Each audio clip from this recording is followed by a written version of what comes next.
We do have a very strong difference of opinion on a few of them, so I want to highlight that. Compare who is going to be more accurate, Coach Greg or Nick Strength and Power. Coach Greg, and today, my Arnold Classic predictions. We're going to talk about bodybuilding. Who do I think is going to win? Where are they going to place? And we're going to start off with men's classic physique, my favorite category, because, well, that's the one I'm competing in. And so I've watched Nick Strength and Power's video, and most of his predictions I do agree with. However, we do have a very strong difference of opinion on a few of them, so I want to highlight that. Compare who is going to be more accurate, Coach Greg or Nick Strength and Power. Highly suggest you go watch his video predictions, see how he compares to mine. Now let's see what I think. And in the top 5, Nick Strength and Power, he has Peter Molnar. I agree with that.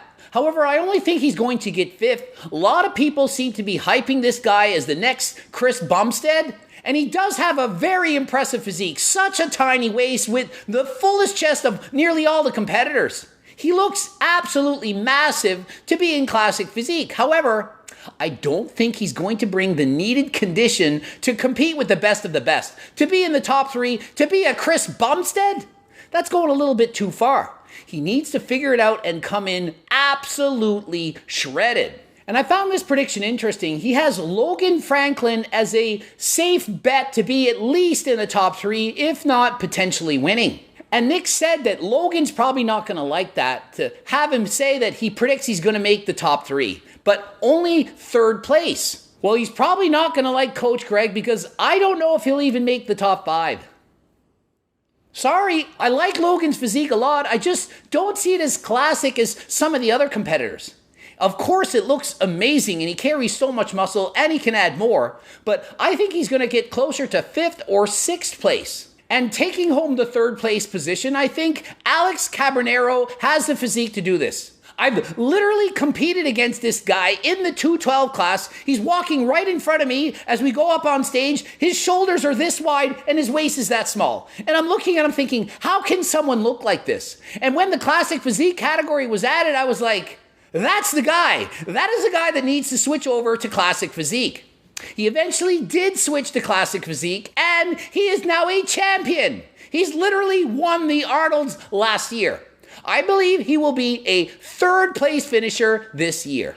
And obviously, to be last year's champion, you have to be amazing.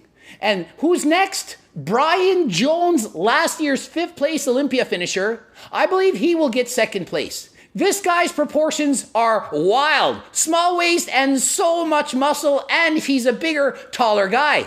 Even Chris Bumstead himself has commented on his post on Instagram, just crazy. Brian has so much potential, and unless Terrence Ruffin, who I do believe is going to win the competition, unless he doesn't come in shredded, I think Brian could take home the title. But I do believe Terrence is going to walk away with the title. I had the pleasure to compete against Terrence in classic physique. It's unbelievable how much muscle this carries and still makes the weight class. His waist is so tiny, his proportions are amazing, and his posing routines are exquisite. Everyone at the competition gathered around to watch him pose. He is an amazing poser, and at the Arnold Schwarzenegger Classic, it is all about the posing. The posing is paramount at the Arnold, so I do believe he'll be able to come out on top with his exceptional posing routine, amazing proportions, so long as he competes shredded. And up next, the open men's category at the Arnolds. I personally am cheering for Ian Blair, fellow Canadian, and I'm hoping he can come in at his absolute best, and I do believe he will make the top 5. It's his first Arnold. I don't think he's going to win it, but I do believe he'll be able to make a top 5 finish, which is, of course, amazing. In 3rd place, I think Sergio Oliva is going to compete much improved at his all-time best and take home a 3rd place finish. He's been looking massive as of late, and if he can compete shredded, which I do believe he will do, he's going to walk home with a 3rd place finish. And in 2nd place, a physique that I really like, Kim Williams. I feel he's the most underrated professional bodybuilder in the game. I've seen him compete in Toronto, and I was mesmerized. I had him as the champion. I believe he got second. And I could not believe the small waist and the crazy proportions that this guy has. When he would go to do any side pose, I could not believe the thickness of his leg. Looked like two legs, striations going everywhere so deep, you could probably hide a silver dollar in it. Unbelievable. Massive biceps. I literally have no idea how this guy is not winning multiple shows each and every year. He looks amazing, and I think he's going to come into the show and get second place, possibly win the whole thing. Unless you've seen this guy in person, you cannot truly appreciate the freakish nature of what a professional bodybuilder can actually look like. It is mind-blowing. For those of you who've never seen a professional bodybuilder compete on stage, it's shocking. You might expect them to be a certain size, a certain proportions, and you see them in real life, and it's even crazier than you're expecting. It is mind-blowing that people, humans, can look like this. It reminds me when I met Ronnie Coleman for the first time, and I'm walking into an elevator, and he's standing there, and there's an old grandma, she's probably 80, 90 years of age, staring, and she's probably thinking, is that an alien? Because there's more chance this guy's from another planet than here on Earth. It's shocking. Even I was like, what? What am I seeing? I can't believe it. He was 295 pounds guest posing at the drug-tested Canadian National Championships, where I won lightweight, 149 pounds. It was about 21 years ago today. And who do I think's going to win this show?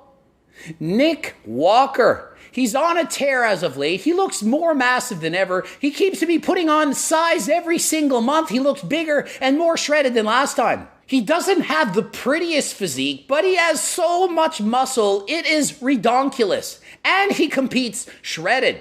I think he's going to compete at his all-time leanest and best for the Arnolds and walk away with the title 2 weeks before going to the Olympia. And you might be thinking, well, where's William Bonac going to place? And I literally would have had him in first place, but I don't actually think he's going to make it to this competition. It's that time of the cove. Not everyone can travel. It's harder to get around than you want. And so I think he's going to miss the competition. But if he does happen to show up, I do think that William Bonac would win the entire competition. Curious to see, do you agree with me? Do you agree with Nick? Do you have different predictions? Are we way off base? Write this in the comment section. I'll be sure to check out what you're saying. Ending it here. GregDoucette.com for coaching. Greg Doucette IFBB Pro. Watch one of the bloops. Harder than last time supplements. Click the link in the description. Also, don't forget about the cookbooks, training books, coaching plans by me and my team. Follow me on Instagram and TikTok. Also, like the video, subscribe to me, click the bell button to be immediately notified. And until next time, I am out.